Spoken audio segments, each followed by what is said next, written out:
I had always wanted to adopt a dog, and after months of searching, I finally found myself at the local animal shelter.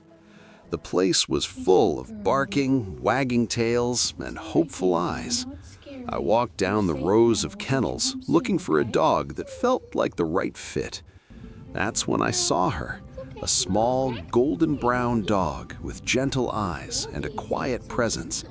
She sat at the back of her kennel, watching everything but not making a sound. Her name was Daisy.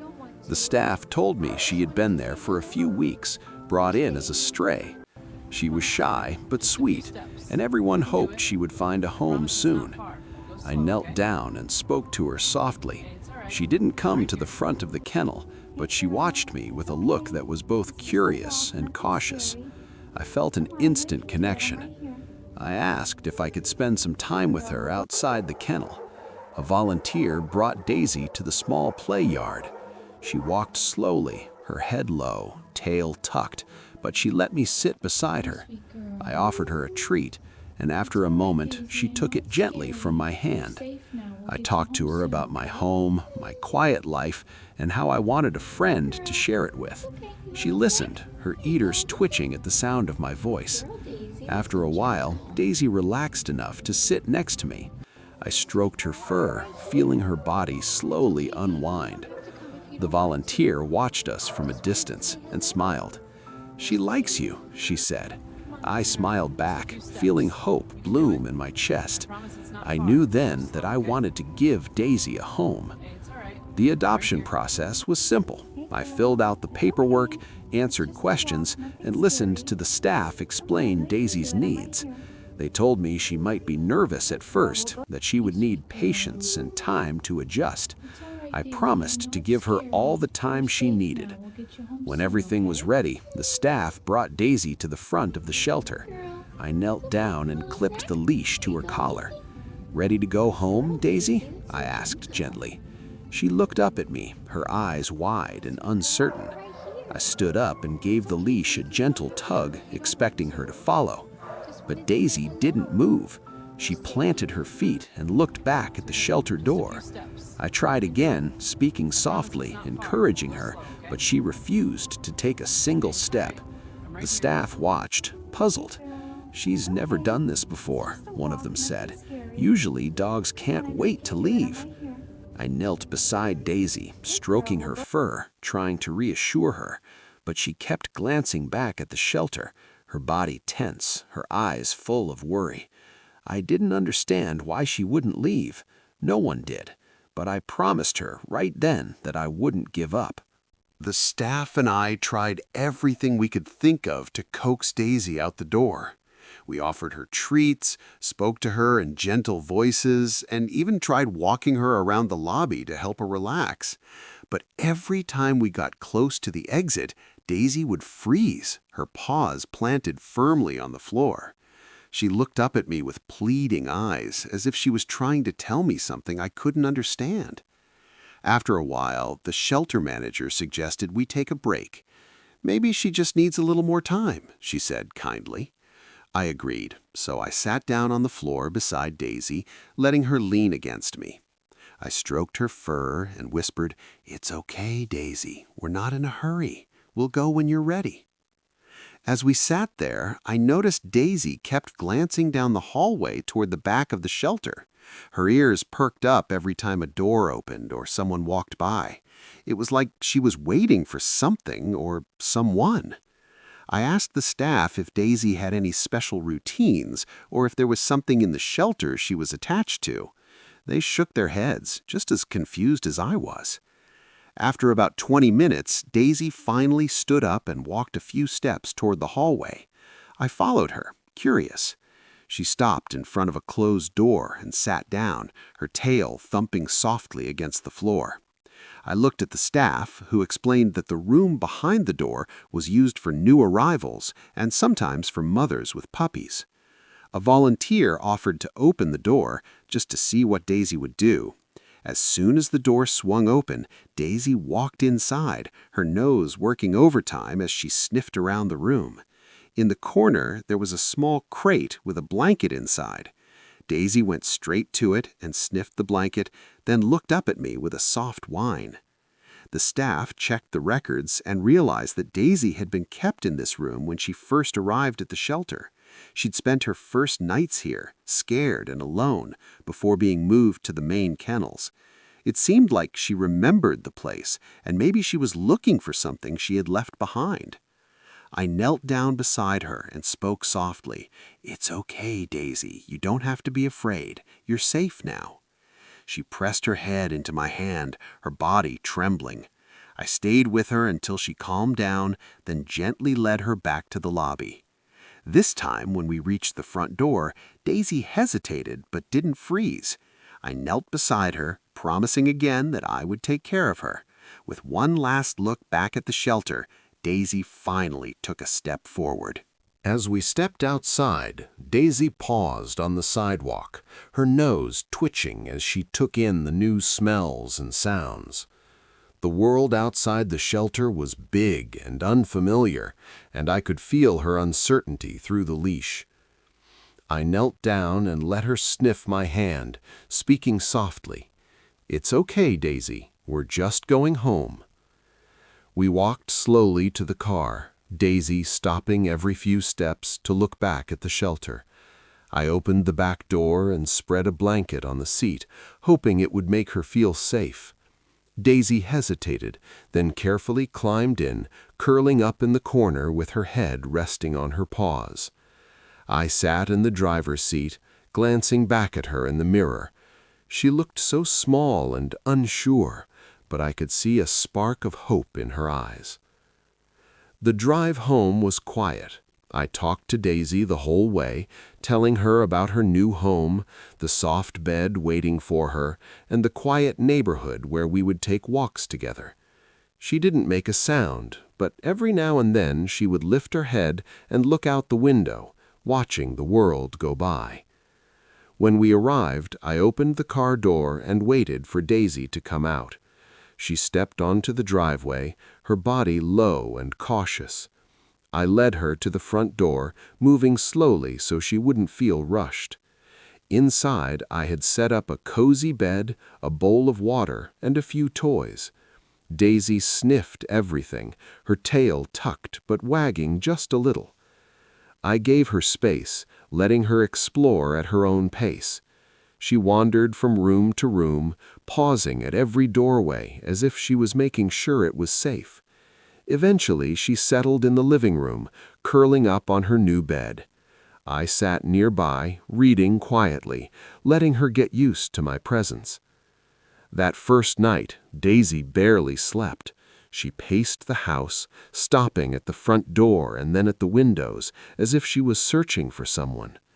I stayed up with her, sitting on the floor and talking softly. Around midnight, she finally lay down beside me, her head resting on my leg. I stroked her fur until she drifted off to sleep. The next morning, Daisy was still nervous, but she ate a little breakfast and followed me around the house. I could see her starting to relax, her eyes softer, her body less tense. But every now and then she would stop and stare at the door, her ears perked, as if she was waiting for someone to arrive. I wondered what Daisy was looking for, what memory kept her tied to the shelter. I promised her again and again that she was safe, that she was home. But deep down, I knew there was something I still didn't understand. By the third day, I started to realize that Daisy wasn't just adjusting, she was mourning. She was physically in my house, but her heart was still back at that shelter. She would sit by the window for hours, staring at the street, waiting for a car that never came. When I tried to play with her, she would look at the toys, then look back at the door with a soft whimper that broke my heart. It wasn't just shyness anymore. It was a deep, quiet longing for something she had left behind. I couldn't shake the feeling that I was missing a piece of the puzzle. Why did she refuse to leave the shelter lobby? Why did she keep sniffing that old room? I decided to call the shelter back. I needed to know if there was anything at all they hadn't mentioned in her file. I spoke to a volunteer named Sarah, someone I hadn't met on the day of the adoption. When I mentioned Daisy and how she was acting, the line went quiet for a long moment. Then Sarah let out a heavy sigh. "I was worried this might happen," she said softly. "Daisy wasn't alone when the animal control officers found her. She was found in an abandoned backyard with another dog, a much older, smaller dog named Barnaby." My heart stopped. "Barnaby?" I whispered. Sarah explained that they were inseparable when they first arrived. Barnaby was blind and struggled to walk, and Daisy acted like his eyes and ears. She would bring him food, sleep curled around him to keep him warm, and guide him through the kennel. But because Barnaby had severe medical issues, he had been kept in the medical wing, the very room Daisy had tried to lead me to. "We didn't tell you because we didn't think it mattered," Sarah continued, her voice filled with regret. "Barnaby isn't up for adoption. He's too sick, and we thought it would be better for Daisy to move on and start a new life without the burden of taking care of him. We thought she'd forget." But Daisy hadn't forgotten. She had spent weeks being the only comfort an old, dying dog had, and she couldn't understand why she was being taken to a beautiful home while her best friend was left behind in a cold room. She hadn't been refusing to leave the shelter because she was scared of the world. She was refusing to leave her partner. I looked over at Daisy. She was lying by the door again, her chin on her paws, looking so small and so brave. I realized that everything she had done, the freezing at the door, the staring at the hallway, was an act of loyalty. She was a hero who didn't want to leave a friend behind. I felt a wave of guilt wash over me, followed by a sudden, sharp clarity. I knew what I had to do. I grabbed my keys and the leash. Daisy stood up, her tail giving a tiny, hopeful wag. "Come on, Daisy," I said, my voice thick with emotion. "We're going back for him." The drive back to the shelter felt different this time. Daisy sat up in the back seat, her eyes bright and alert, as if she knew exactly where we were going. When we pulled into the parking lot, she started to whine softly, her tail thumping against the seat. I hurried inside, Daisy trotting beside me, her steps more confident than I'd ever seen. Sarah met us at the door, her face a mix of surprise and relief. "You really came back," she said quietly. I nodded, unable to find the right words. "She needs him," I managed. "She can't move on without him." Sarah led us down the hallway to the medical wing. As soon as Daisy saw the door, she pulled on the leash, eager to get inside. When the door opened, Daisy rushed to the small crate in the corner. Inside was Barnaby, the frail, gray-muzzled dog she had cared for all those weeks. He lifted his head, and Daisy immediately pressed her nose to his, whining with joy. I knelt beside them, watching as Daisy curled around Barnaby, licking his face and wagging her tail. Barnaby leaned into her, his body relaxing for the first time since she'd left. The staff watched in silence, some wiping away tears. It was clear to everyone that these two dogs belonged together, no matter what. Sarah explained that Barnaby's health was fragile and he would need special care. I listened carefully, asking questions and promising to do everything I could for him. I signed the extra paperwork, and the staff gathered Barnaby's medicine and a soft blanket for the ride home. When we left the shelter, Daisy walked proudly beside Barnaby, her head held high. She kept glancing at him, making sure he was okay. In the car, she curled up next to him, her body wrapped protectively around his small frame. For the first time, Daisy looked truly at peace. At home, I set up a cozy bed for both dogs in the living room. Daisy helped Barnaby settle in, guiding him to the water bowl and lying beside him as he rested. She watched over him with gentle eyes, never leaving his side. I realized then that Daisy's heart was bigger than I could have ever imagined. Over the next few weeks, Barnaby's health improved. He gained strength, and Daisy's spirit blossomed.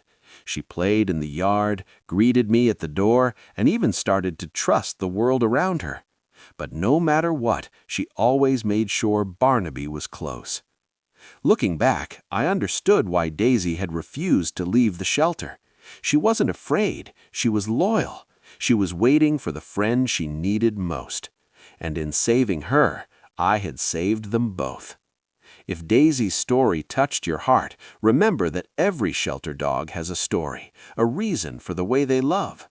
Sometimes the family they need isn't just you, it's the friend they can't leave behind. If you believe in second chances, join our community. Hit subscribe, share your own rescue story, and help us give hope to more dogs like Daisy and Barnaby.